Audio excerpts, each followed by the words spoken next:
Hello, my name is Tom Bailey. This is my co-presenter, Paul Fox. This is a video that will introduce school and system leaders and Career Technical Center administrators to our PIL continuing education course. We're starting it in May 9, but we also have a summer in-service training for school and system leaders. I have an Act 48 PDE approved course just for educators, but I'm in the process of reissuing that. So that's not available at this point. So we'd like to cover 4 topics today. Why make a video? Why are we making this video? PDE's professional ethics competencies, the content of our PIL course in our summer in service, and lastly, I'd like to show you some feedback from our educators. So I practiced law for 5 years. I then became a classroom high school teacher for 26 years. I retired in 2018, and I reinstated my law license in 2020. And at the same time, I became an approved provider of an Act 48 course. Paul?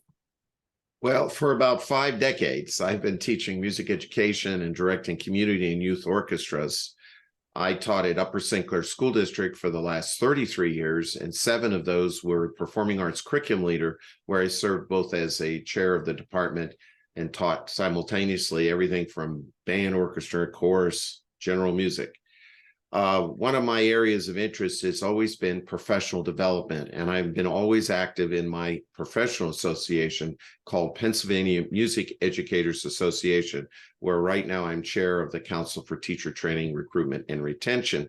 So back in about 2016, somebody came to me and said, well, you're doing a couple workshops for a local service.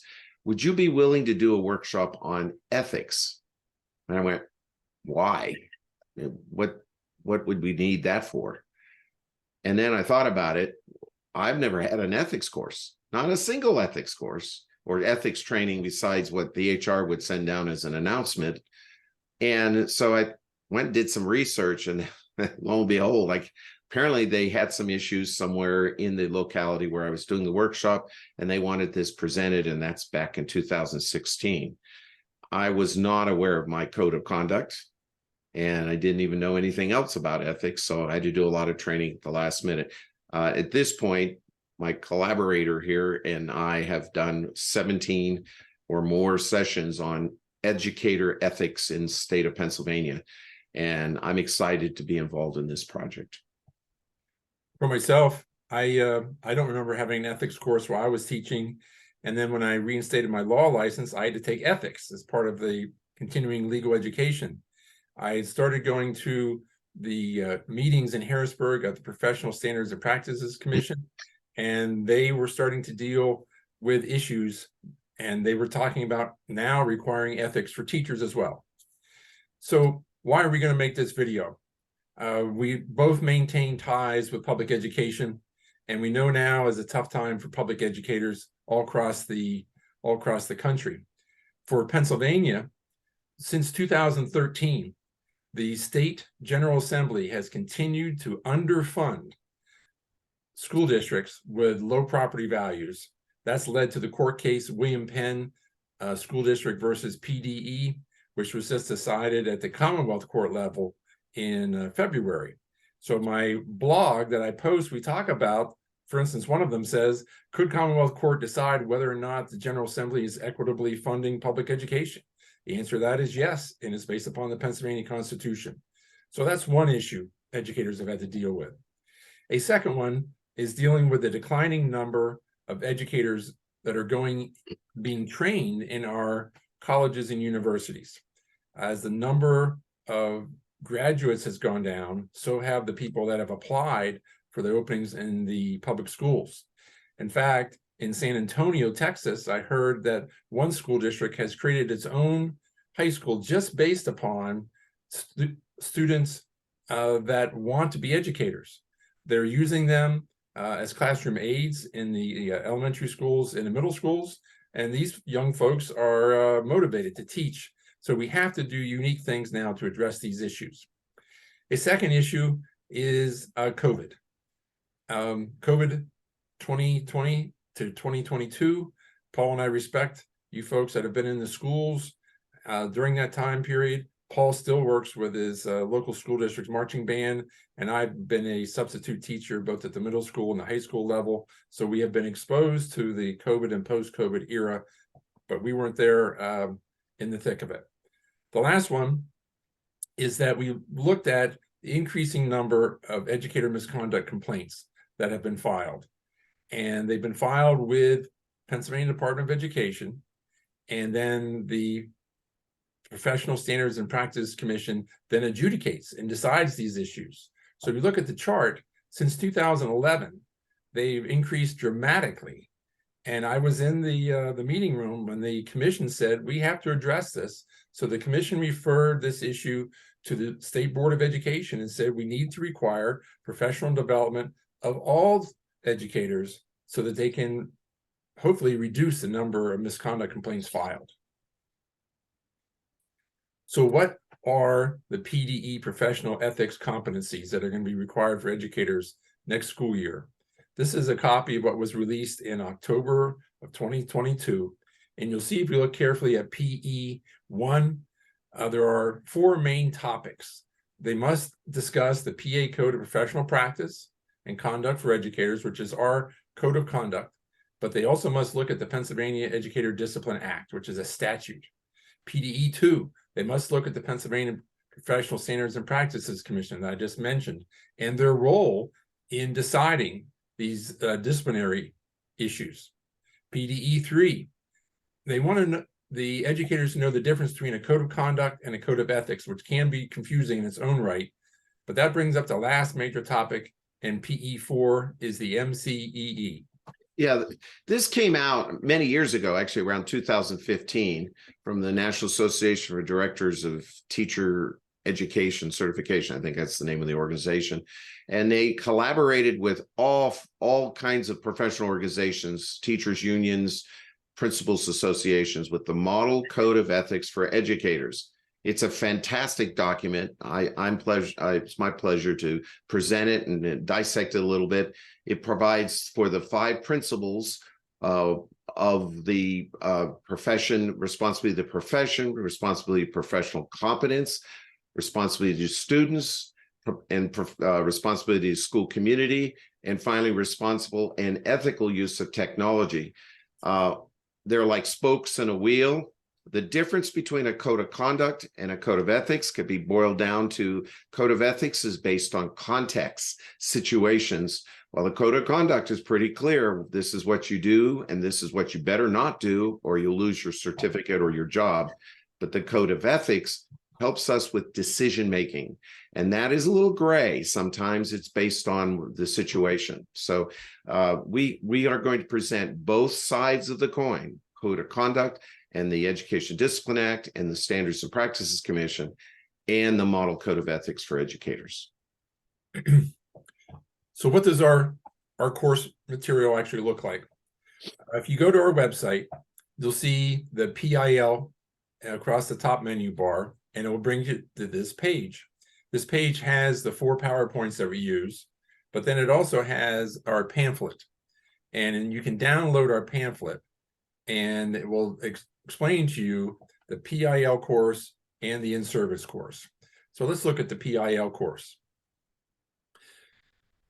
In the pamphlet, you'll see on the left-hand side here, we talk about the Pennsylvania Model Code of Ethics for Educators, the Code of Professional Practice and Conduct.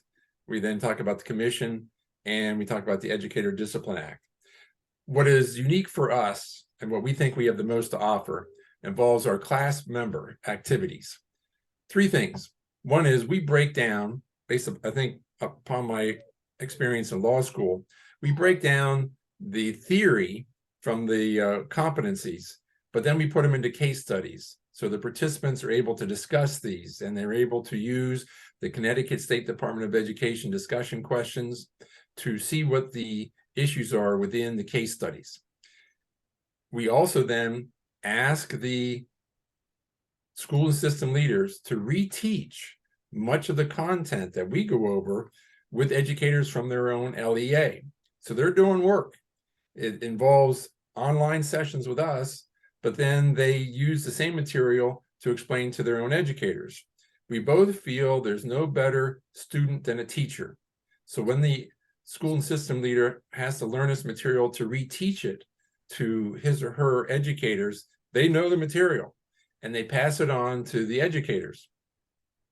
The educators then will then have one lesson that they present to their own students. So there's actually 3 parts of the school that are involved in ethics.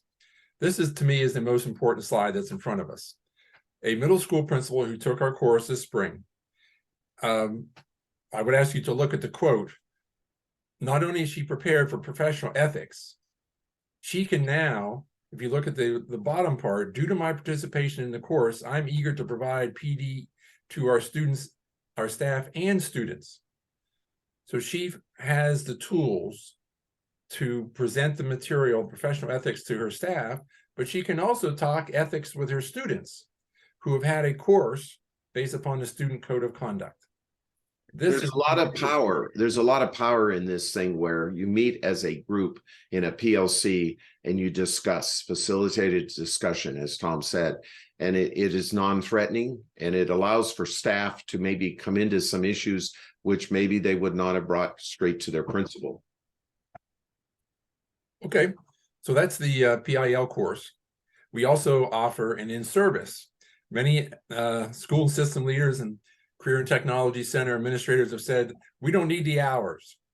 We would like to cover the material though. So we offer, if you look down here on the left, it says pre-recorded 4-hour webcast. We offer an hour of our material pre-recorded on each of the topics, being the MCE, PA Code of Conduct, the Commission, and the Educator Discipline Act. And they can sit and digest that at their own time. But if they would like to have the discussion of the case studies, that's a separate piece that we offer in a webinar. We can either do it live through Zoom or we could do it in person. And we can schedule it over the summer so that they also could then present PDE to their staff. We will be able to educate educators on the professional ethics, but if you want to do it yourself, one way to do it is through this PIL. If you go on the website, right on the homepage, you'll see our reference there to the Professional Ethics Summer in Service for 2023, and it has the 2 different options, the webcast and the webinar. So I'd like to show you some of the recommendations that we've had from people that have educators that have taken our course, and hopefully they will speak loudly to you in their own words. So please review this one.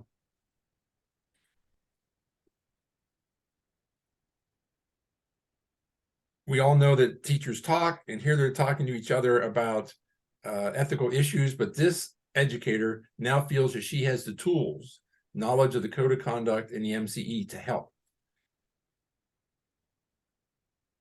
Please read this one.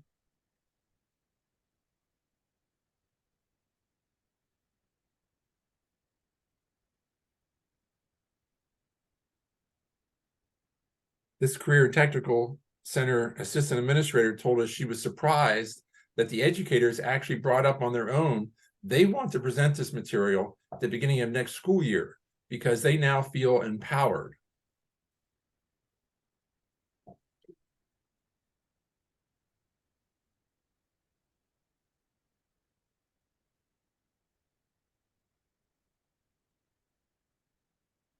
This educator admitted she was not aware of the MCE at all, but she holds herself to such a high moral obligation and ethical responsibility. She's going to learn it and she's going to use it for her students.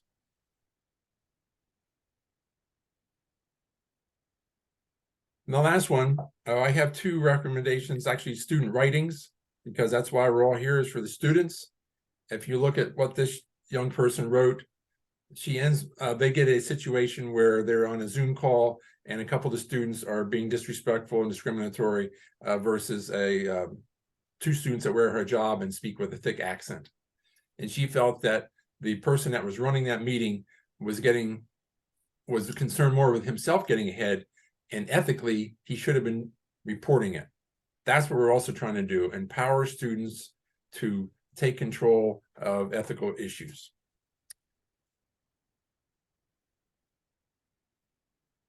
Thank you.